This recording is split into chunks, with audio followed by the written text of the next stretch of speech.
Welcome to this video on intentional Christian community. What if church wasn't just Sunday morning, but everyday life together? This is the core question behind intentional Christian community.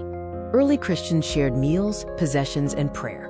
Intentional community means living faith as a shared way of life, reflecting Jesus' resistance to empire and hierarchy. Imagine your faith lived in daily rhythms of care, justice, and joy. It is about faith lived together every day. Now let's explore critiquing empire and capitalism through this lens. The Bible doesn't just comfort, it confronts. The ancient prophets condemned exploitation. Modern-day capitalism often mirrors inequality and domination. Anarchist Christianity asks how we resist systems that crush life. You can start small, share resources, question power, resist empire, live life differently. Next, we will look at shared economics and mutual aid. What if money wasn't mine or yours, but ours? Jesus taught storing treasures in heaven, not hoarding wealth. Intentional communities often practice common purse living.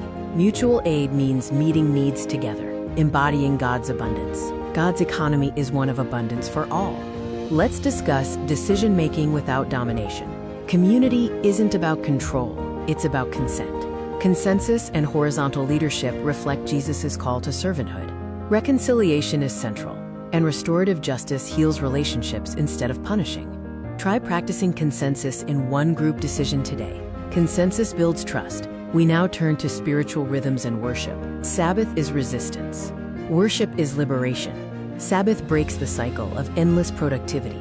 Worship in community is participatory. Spiritual rhythms root us in God's presence and sustain shared life. Try hosting a communal Sabbath meal this week. Next up is hospitality and solidarity. Jesus said, "I was a stranger, and you welcomed me." Hospitality is radical, welcoming the marginalized and offering sanctuary.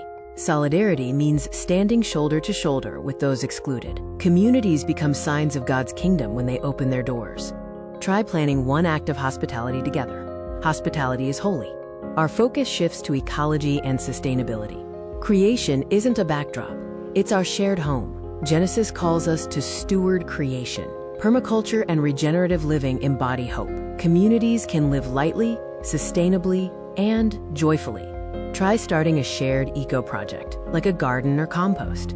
Creation care is discipleship. Let's conclude with future vision and hope. The kingdom of God is already breaking in. Isaiah imagines nations beating swords into plowshares. Intentional communities prefigure that hope, living as if God's future is now. Try dreaming together. What blueprint of community can you build? The kingdom is breaking in. Here are some resources to help you get started. You can learn about Christian anarchism and New Covenant House through the provided links. Feel free to start a conversation or share this information with others. This video was created by Finn Moritzen using CoPilot and other AI tools. Please feel free to share it freely.